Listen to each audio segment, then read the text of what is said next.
Unlike any other show I can think of, this is a show where every single thing needs to be pretty much crafted from scratch. It's not a show that's set in a place that exists, so there's nowhere you can go to find the elements of this world.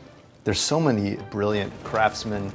It seemed almost a shame to not let other people see these things. And really these artists who deserve so much credit for the work that they've done, for the passion they put into the show, and it's great to give them a moment, you know, to have this book that really commemorates their efforts, whether it's Tommy Dunn's swords and all the other weaponry, or Michelle Clapton's costumes. People like Will Simpson doing the storyboards, and Gemma and her team of production artists. You're surrounded by the result of so much love and skill. It's a wonderful, great thing that we managed to get the book together. Game of Thrones, I think, it's got a reality to it that pulls you in. I mean, I know we're meant to deal with dragons and whatever it is, 8-foot wolves, but I think because of the characters and the intrigue that's involved in here, I sometimes forget that we're actually dealing with a fantasy world because you're trying to set it in an arena that feels like real time. And because it's not related to any particular time, there's really no starting place. Okay, it's medieval, but it is a fantasy, but there are so many medieval fantasies.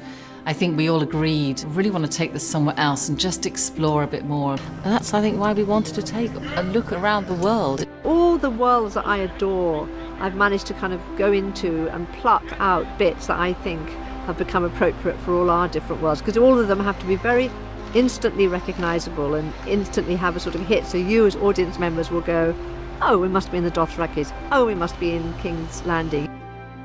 It was very hard at the beginning because we had a huge amount of ideas and design aspects that we wanted to do. How are we going to build this now? It's one thing to do a drawing of 7 spires, you know, thousands of feet high. You know, you end up on one stage trying to build a composite set that gives you the essence of what this is. So that's been quite a struggle. But I think we've done some real magical stuff. I think that was really interesting, developing those things on a practical level. I mean, you know, the armour has to work.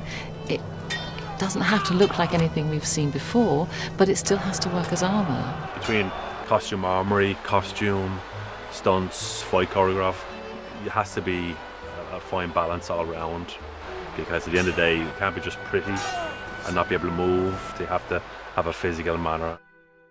Everybody seems to have a really good shared vision as to what this is meant to be. There's something amazing when you step on set, especially if you've been involved in any way in drawing up any part of the design for it. And suddenly the world comes to life. And when you watch it, you can really believe you could be there. It's a proud time, all right. Very pleased to see a lot of creations and a lot of our own ideas going out there on TV. It's been so immense, this project, from start to finish. We look back and we think, did we do that? Gosh, when was that?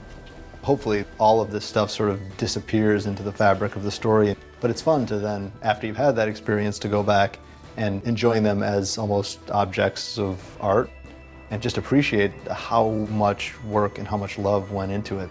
To see some of that and to have it in a book, you know, it's something that I want to have. Like I'm part of the reason I'm kind of selfishly glad they've made it, because it's something I really want just to have on my bookshelf.